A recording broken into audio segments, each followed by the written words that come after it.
Hello, everybody. Thank you for joining us today. My name is Becky Panetta. I'm a conservation planner with the Marion Soil and Water Conservation District, and we are happy today to welcome you to First Fridays in December. Our presentation today is Regenerative Landscaping. Erik Swartzendruber has worked at Gaia Landscapes in Corvallis, Oregon for 20 years. He helped found the Willamette Valley Regenerative Landscape Coalition in 2016. He is passionate about spreading the word about regenerative ideas. Now, I do maybe one or two talks a year over the last 6 or so years, and I'm guessing some of you have actually heard the word regenerative before. Regenerative is part of a continuation of terms. Years ago, we came up with the word green, and that was fine. It gave you the idea that someone was trying to be ecologically aware. Nowadays, green doesn't really mean a lot anymore. Like every product or service out there claims to be green. Then along came the word sustainable. Think about what that means. We can keep on doing what we're doing indefinitely, and that's great. There's nothing wrong with that. But what about if things are kind of broken? Regenerative is the idea that we humans can actually make things better. It's just the next step in our thinking. But I do want to be totally clear that it's not about using a certain word. There's plenty of things that are called green or sustainable that are actually regenerative because they're helping heal the ecosystem. So in my work in landscaping, I'll sometimes have a customer ask me, how can I make a low impact landscape? And I love getting this question because it gives me a chance to turn it on its head. So often the talk about environmental problems just assumes that everything we humans do is bad. So the natural response to this worldview is that we think we need to do less bad in landscaping. Of course, this means less gas, less fertilizer, less chemicals, all that stuff. And of course, we need to do less of those harmful and destructive things. Can we start thinking about this differently? I mean, there's a lot of actually good things that need to happen to sustain life on this planet, and we can make those happen in our yards. So maybe we can think about a high impact landscape. So this is kind of the basis for what I think about when I talk about regenerative landscaping. I like to think about it as a yard that participates in the ecosystem and helps heal the ecosystem by doing that real actual work that's needed for life. And this might sound a little intimidating, like you need a PhD in ecology or something, but it's actually a lot more simple than it sounds. Chances are your yard is already partway there. Any landscape that has at least some plants or trees is already doing some of this work. So the bottom line is there are a few basic things we need to live here on this planet. So in our abundantly wealthy society, we, myself included, take for granted the fact that we need clean air, clean water, food, and a place to live that doesn't have too extreme of weather. These things are all provided for us freely by the earth, but it's something we don't think about every day. So here's an example of what can happen when an ecosystem is not cared for. Rajasthan is a region in India that has a dry climate, so water is really important there.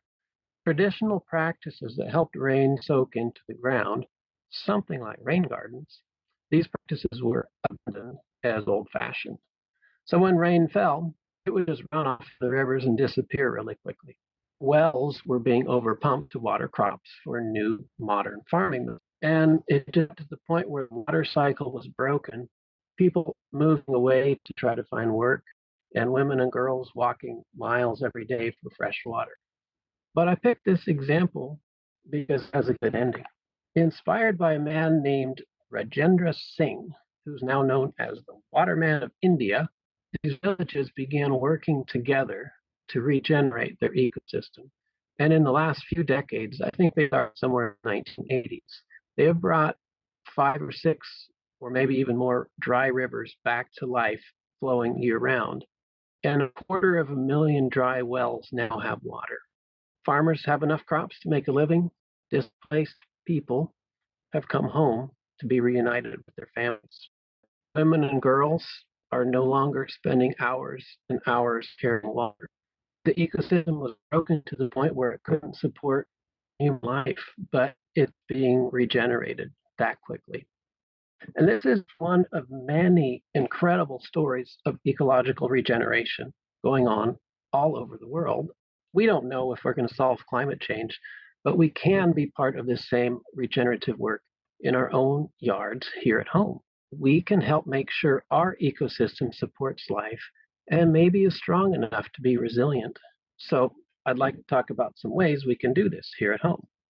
As it turns out, insects, and especially caterpillars, are the main way that food gets spread around the food chain.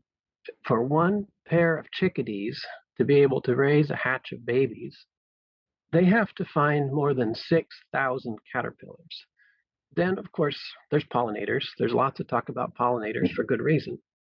We know most plants wouldn't survive without the thousands of species of bees, wasps, butterflies, moths, birds, and other insects. And a lot of these guys are facing extinction. It's one of the important links that keeps the ecosystem functioning. But part of the reason they're facing extinction is there's a lot less for these guys to eat. Many of them depend on very particular native plants, not only for food, but also for egg laying and shelter. And there just aren't as many of these plants as there used to be. So one local example that you may have heard about is the Fender's blue butterfly. Now, the Fender's blue will pollinate several kinds of plants, but it only likes to lay its eggs on one particular plant, the Kincaid's lupin. So a few decades ago, the land that this lupin grew on was so developed and changed that there were very few left, and the butterfly couldn't reproduce and was actually thought to be extinct. But here's another good ending. Defender's Blue was rediscovered and has been making a recovery with the help of some serious restoration projects, including homeowners planting these lupins. Science is just starting to learn about how important diversity is. We can't always see the connections, but every species that goes extinct destabilizes the ecosystem. And this is where small city yards can really shine. You might have only a tiny yard, but even a few of the right kind of plants can make a difference to a species. Small yards, I think, can be a key leverage point in the ecosystem because you can focus a lot of time and effort in a tiny space compared to if you had hundreds of acres to manage. You can fill your yard with those particular native plants that are known to feed and house those important insect species and caterpillars. And if lots of people do this, even one plant at a time in a pot on a balcony, it can make a difference. Cities really could become amazing reserves of endangered species. When I think about what we can do in our yards, I like to start in the simplest way possible. In my landscape work, I find that my customers have busy, complicated lives. They're always dealing with work and taxes and insurance and all the things we seem to need to fill our lives with. So I've tried to simplify it. You can make a difference just by filling your yard with plants. This is the most basic way to get into regenerative work. If you learn about some of the regenerative farms and ecosystem restoration around the world, you might get intimidated or maybe inspired, but we're just trying to start participating in the ecosystem, and it's okay to start small. What do plants do for us? Photosynthesis. Without us even telling them what to do, plants convert the sun's energy into just about everything that lives on Earth. So they take carbon dioxide out of the atmosphere and give us oxygen. In the meantime, they're using this carbon to grow, which feeds us. Not only that, they're also building soil by dropping dead parts of themselves onto the ground, as in organic matter. And in another incredible way, plants take carbon from the air through photosynthesis. They use that carbon to make a liquid sugar, and they inject it into the soil through their roots, which feeds soil biology. Some of this liquid sugar also gets transformed into carbon-rich organic matter in the soil. So we gardeners know how important organic matter is. It's the basis of soil health, makes your plants grow better. But how often do you think about where organic matter comes from? I want to get even deeper into organic matter. One thing it does is feed soil biology. And what soil biology does is this. It breaks down complex molecules and unlocks hidden minerals. which makes nutrients available to your plants. So the more soil life you have, the more free fertilizer you get. There's also a lot of talk about carbon sequestration. And this is where I first got hooked into this regenerative stuff when I learned that the top 3 feet of soil holds way more carbon than all of the atmosphere, plants, trees, and all living things combined. So I'm not going to get into great depth with the carbon sequestration stuff, but if you want to work on this, or if you just want organic matter in your soil to make it healthier, you want to think about how to keep it there.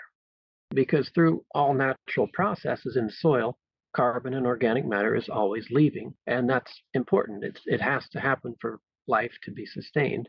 You want to keep it there as long as possible and keep replenishing it as much as possible. The kind of organic matter that lasts the longest in soil is dead microbes. What it means is the more life you have in your soil, the more microbes there are to die and become long-term stores of carbon or organic matter. And another thing about organic matter is it contains a lot of energy. Now, when I say energy, I mean things like calories, carbohydrates, sugars, microbes. If we get more organic matter in the soil, there is a greater store of energy. It means the biology has a pantry full of food. If something bad happens, the soil has the reserves to recover. If there's just a tiny amount of organic matter, there's not as much resilience, there's no reserves. All this comes from whether there are lots of plants or few plants. So fill your yard with plants. Plants do all kinds of things for us, and here's another of my favorites: temperature regulation. You've probably seen how it's getting really popular in landscaping to fill large spaces with rocks and almost no plants. And I do understand why people do this. It seems simple, and sometimes it looks kind of cool in a Zen sort of way. I've been going around with a thermometer on hot days to see what happens in landscapes. On a 95-degree day, the temperature in one of these rockscapes will read between 125 and 140 degrees, while as close as 10 feet away, under a tree, the temperature will be 35 to 50 degrees cooler. So your densely planted regenerative landscape will be actively cooling your microclimate. Plants are a miracle that we just take for granted, but we can take part in this miracle just by planting more plants and making more space for them. So if you want to go beyond, you can take your landscape a step further by giving your yard a focus. So I've already talked about pollinator gardens, or you can plant an edible landscape to share food with your neighbors, or try to mimic a native ecosystem, or make a wildlife garden or carbon garden where you try to maximize photosynthesis and grow as much organic matter as you can. Or some people are making what are called water retention landscapes. You've heard of rain gardens, but you can go even beyond that by helping your soil absorb water, by shaping your yard to where it collects water and increasing organic matter in your soil. Here's another incredible thing about organic matter. If you increase your organic matter by 1%, it can add as much as 2,800 gallons of water storage in a small city yard. That's pretty incredible. So if you want to get into this a little bit more, you might check out the watershed approach to landscape design. Again, it's a lot like rain gardens where you're collecting water and allowing it to absorb in the soil, but it's even a little more comprehensive. This technique started in California, but they have an Oregon handbook too. I personally think water is going to become more and more of an issue, even in our water abundant valley. And we're having a lot of population growth and other demands and climate change. I think it may become crucial for us in the coming years to help water absorb into the ground, just like in Rajasthan, India, where it can help recharge the rivers and aquifers. So there's lots of other smaller ways to push the limits of your yard too. You can think about making a closed loop ecosystem. You can leave some of the leaves and plant material on the ground to decompose into the soil. Just don't let the leaves pile up too much. A small yard with lots of trees, you're not going to be able to leave all the leaves there. But you could set aside a space to make leaf mold where you maybe put them in a bin or a pile. And you might have to wait a year or two, but it can make some pretty incredible composting mulch. The design and choice of plants can make a big difference as to how easy it is to care for. There's lots of tricks you can use, like planting small to medium sized or large shrubs that have really densely packed leaves to help smother out the weeds. I call these weed smothering shrubs. If smothering weeds is your main goal, you might want to start with those weed smothering shrubs. This is how people used to landscape before cheap herbicides came along. You've seen all these juniper hedges that were planted in the 70s and 80s. And yeah, they're boring and they're not diverse, but they did choke out a lot of weeds and make it so people didn't have to work as hard. But fortunately, we have a lot more choice now in our weed smothering shrubs. I'd like to get into some techniques for actually making a regenerative landscape. The chances are your goal is to convert some of your lawn into a diverse, densely planted space that has real ecological benefits. The better you prepare the soil, the less work in the long run. So here's my experience with different methods of converting a lawn. So number one, flipping sod. I've just never seen that method work here. The kind of grass we have here is just too strong. A number of years ago, I did an experiment on creeping bent grass, which was taking over my garden. It's the kind of grass that eventually does take over just about every lawn. But one August, I dug up some of these roots and I put them on a sunny concrete space, as in the ground temperature was over 120 degrees. After 2 weeks, I picked up some of these roots, put them in water, and they came back to life. If you flip your sod, the grass is pretty much just going to sprout right back in time, unless you know some trick that I don't. Sheet mulching. Now, this is one that actually can work really well if it's done thoroughly. Cardboard and a very thick layer of mulch. If it's a place that's pretty sunny where grass grows well, you're probably going to need 1 to 2 years to get rid of it, and you may have to go back and cover some spots where grass grows through. It's worth the wait, though. You can also cover the ground with landscape fabric. Don't use the cheap stuff from the box stores. It's worthless. It just shreds. It doesn't really block stuff out. It's worth it spending the money on some serious heavy-duty geotextile fabric. It'll last a long time and can get reused for many projects. Pin it down really thoroughly. You still probably need to wait 1 or 2 years. I guess you can get away with less time if it's a shady spot where the grass is not growing well at all. But if it's any place where the lawn is really strong, you need to take your time and be patient. If you're trying to get rid of things like morning glory or Canada thistle, I think smothering is actually the only way that really works. But you have to plan to smother them for a long time and then still deal with the regrowth after that. Another method that's talked about is solarizing. It's where you cover the ground with clear plastic to try to get it really hot to kill grass and weed seeds. I don't think it gets consistently hot enough around here. I think it probably works better in California and other hot places. What happens if it's not very hot, the clear plastic just acts like a greenhouse and keeps the weeds and grass growing really well. I think you're better off smothering it with something that doesn't let the light in. Sod removal. This is what we landscapers use most often because we have to get in and out of jobs really quick. So we take a sod cutter and roll up a couple inches of soil. But this has some drawbacks. We're disturbing the soil and removing the most live part of the soil, and it's expensive and it's more work, and you probably have to bring in new soil. But it does work quite well if you have the time or the money to do it. And the soil will recover just fine if you fill it with plants. And then the unmentionable, which is spraying. It's the cheapest method. And I can't believe I'm actually saying this, but I'm not entirely opposed to chemical use in select situations. Herbicides are hard on insects and soil life, but the soil can recover from very occasional use. I'll ask the question, is this a one-time use that's going to make something better, or is this going to create a dependence on chemical? If you're converting a lawn that's purely grass and has no weeds, one application of herbicide might work. But think about it, if you have a big weed patch, 2 or 3 applications might not even get you very far. So you'll want to think carefully before you do that. So you can see how you pretty much need to plan ahead for a long time. 1 or 2 years seems like forever when you're really itching to plant, but it is worth the wait. It kind of gives you more time to design and plan and research.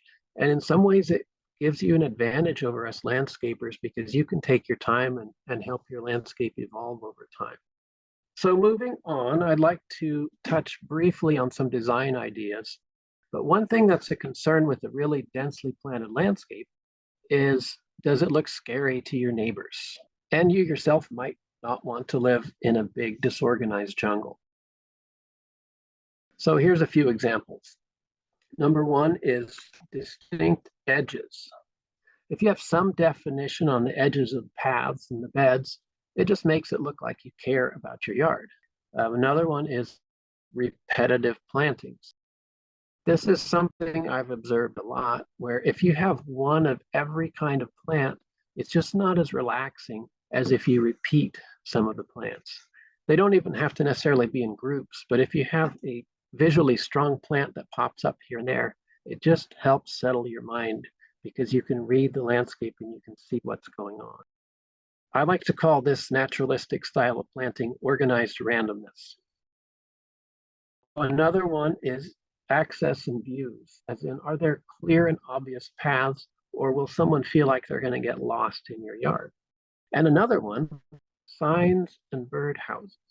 So you can completely trick your neighbors into thinking you're a normal person by putting up signs that say pollinator garden or wildlife habit, plant selection. I'm sure a lot of you are wanting to hear there's some magic secret to this. And it's obviously one of the most important and hardest things to figure out. We're trying to shift landscaping from only caring about how your yard looks, exterior decorating, to doing actual ecological work. This is new. And a lot of books and websites just give you incomplete information. There's no substitute for getting to know the plant in real life. I don't want you to be afraid to experiment, make mistakes, because that's what gardening is about learning from your mistakes. But it is worth researching to find out how big of a mistake you might be making. The number one thing is find out if that plant is aggressive or not.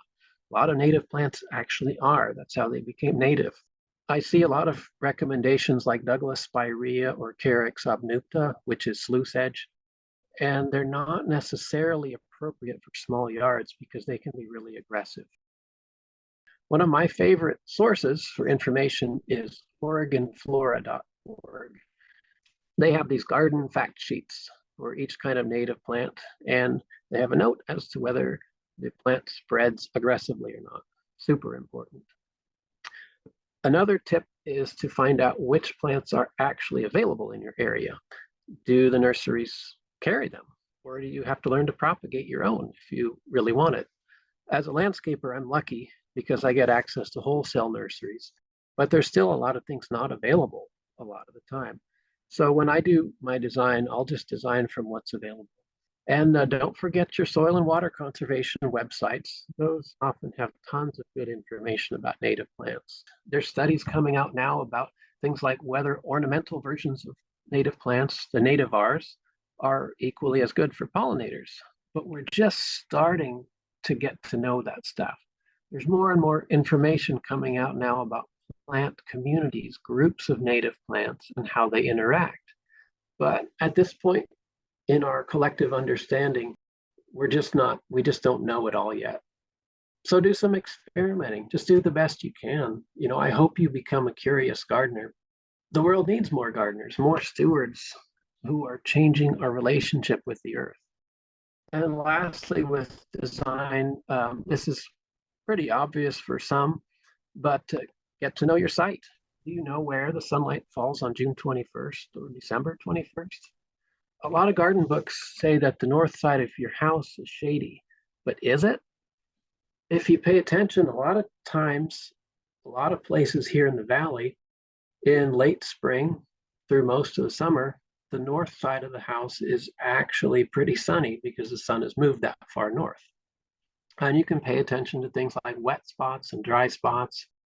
Which way does the wind blow when it's rainy and when it's dry? What's the soil like? And are there places that just feel right or wrong?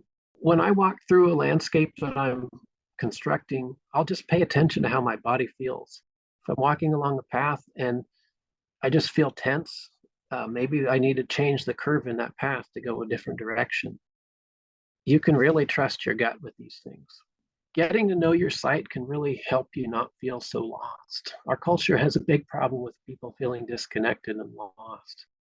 But using your senses and not just your brain to get in touch with your yard, it's a great way to feel connected to the world around you. If you're fortunate enough to have a yard, it's something worth making friends with. So I know I've talked in circles and covered a lot of ground, but hoping you're starting to see what regenerative means. This isn't a new technology, it's a mindset shift. We're the species that has the greatest impact on life. We don't have to look at ourselves as parasites on this planet, just taking and taking and taking. We can actually make a positive impact, and it's not as hard as it's made out to be. I haven't always wanted to put it this way, but really what we're talking about is a cultural shift. We need all to become gardeners and stewards and people who make friends with the world around us. We don't have to be bystanders. We can easily participate in this amazing work. Thank you so much, Eric. We do have a couple of questions so far in the chat.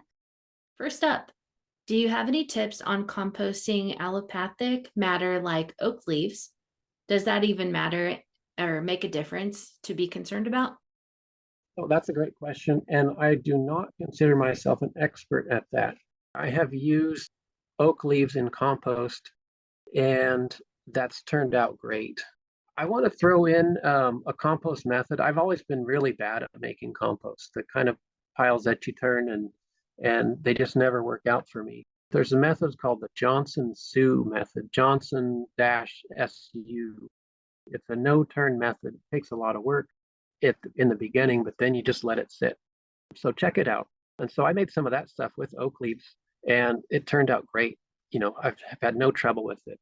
And then, with the allopathic idea, again, I can't say that this will work in every situation, but the general school of thought in this type of regenerative biological work is that you get your soil healthy, you get enough biology going on in the soil that your plants will be healthy and they can resist diseases and other things that come into the environment, whether through plants or pollution, that kind of thing.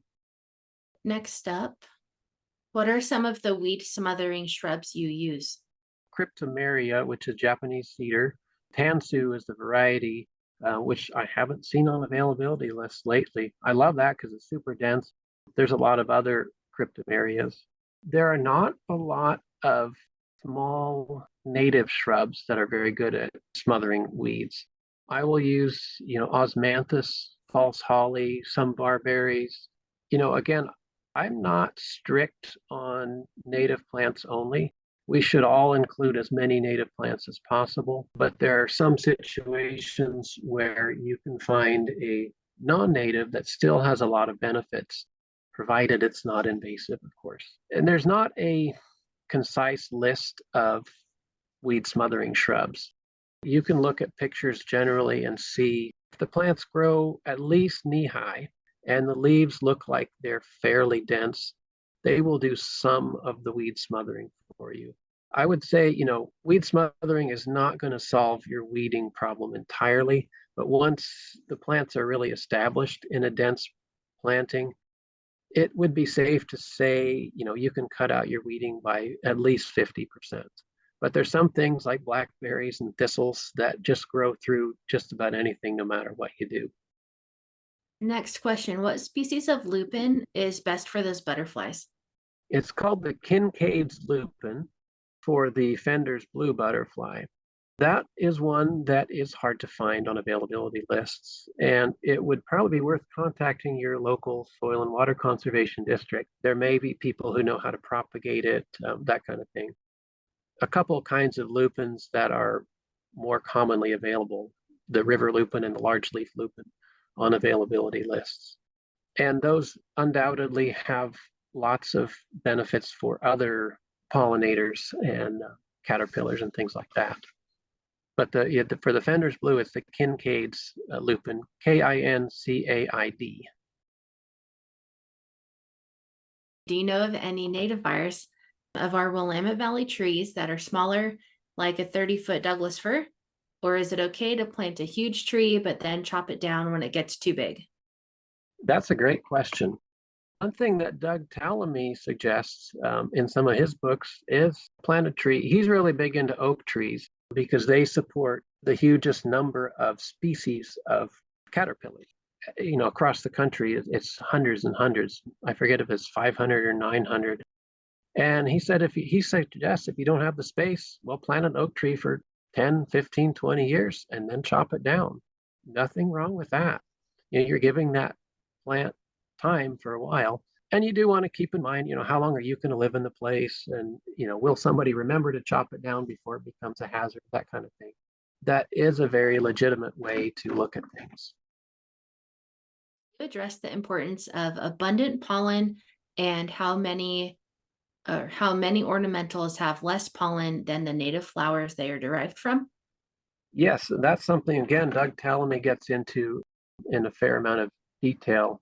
A lot of pollinators are very particularly adapted to fit into or pollinate native flowers. And, I don't know if we've done enough studies on the quantity of pollen in all the ornamental non-native plants, but they are being bred for being pretty. They're often being bred without paying attention to how well they can reproduce by native pollinators. And so that's one of the things that may disappear in the genetics of the plant breeding is the production of pollen and the viability of the pollen. So that's where if you go with native plants, you're much more likely to be benefiting pollinators. And there are some exceptions to this too. There are a fair amount of introduced plants, some box honeysuckle, which again is invasive in parts of the country, but I've seen local mason bees pollinating those. Okay, next up, I've been working on this sort of landscaping in my own urban backyard, but it's not very big. Do you have any tips about persuading neighbors to move away from the exterior decorating approach and to a more regenerative approach? That's a great question. You're not going to convince people by telling them they're bad or they're guilty. And I wish I had a better answer for you. One thing you might do is just show them how much you enjoy your yard, how much satisfaction you get. And when you see some bees or hummingbirds or butterflies get into your yard, and that kind of thing is something people can feel. And everybody's at their own place in life, and they may be overwhelmed and not able to get that just to get the ecological understanding that it takes. Unfortunately, it's a little bit abstract. It's not just an obvious thing. You can't just see it. If there's a bee here on your plant, that it makes the world a better place. We know that it does, but it's hard for people who are overwhelmed in life to see that. Yeah, is there a list of non-native plants that are good at supporting our native pollinators, birds, and beneficial insects? I have seen different lists, and none that I really know that are based on science. One place you might look is Great Plant Picks, an organization that promotes landscape plants. They're not associated with nurseries, but they're very much in our climate, and so they rate plants based on our climate and only include those that will be successful here. They do include a lot of non-natives. They do have some lists of plants that are beneficial for butterflies and other pollinators. But I've never seen anything that I'm just convinced that it's totally understood. Portland area has a community and various infrastructure supporting their backyard habitat program, encouraging a lot of landscaping practices you've mentioned. Is there anything similar down here in the central Willamette Valley? And I see Heath has her hand raised. Heath is the education and outreach specialist for Marion SWCD. I think she has something to add to that as well. Oh, definitely. It's a great question. It's almost like a plant. So thank you, Joe, for asking that question. We recently launched, Marion Soil and Water Conservation District launched the Little Habitat Project, which is based on the Backyard Habitat project in Portland. And we are certifying backyards and other residential areas, school grounds, churches, anything that is a place where people and nature intersect. So those more built environments can be certified. And this project, it's in a pilot year. The leader of it is Cassie Roost, our urban conservation planner. You can go to our website. Jeff Briggs sent the link to it, so it's already posted in the chat, and we're really excited to offer it out to the community. And right now we're just in a pilot year, so we're not accepting more applications, but you can see what the checklist of suggested actions is by checking that out, and you can get on a wait list, and we'll let you know when we're ready to accept more applications for anyone who's interested. At this time, Erik, I would like to thank you once again for joining us today. I found your presentation so informative and inspiring and encouraging to get out there and, like you said, get your hands in the dirt, get to working on landscape in a regenerative, positive way. So thank you again for joining us. Thank you all for being here and listening to me.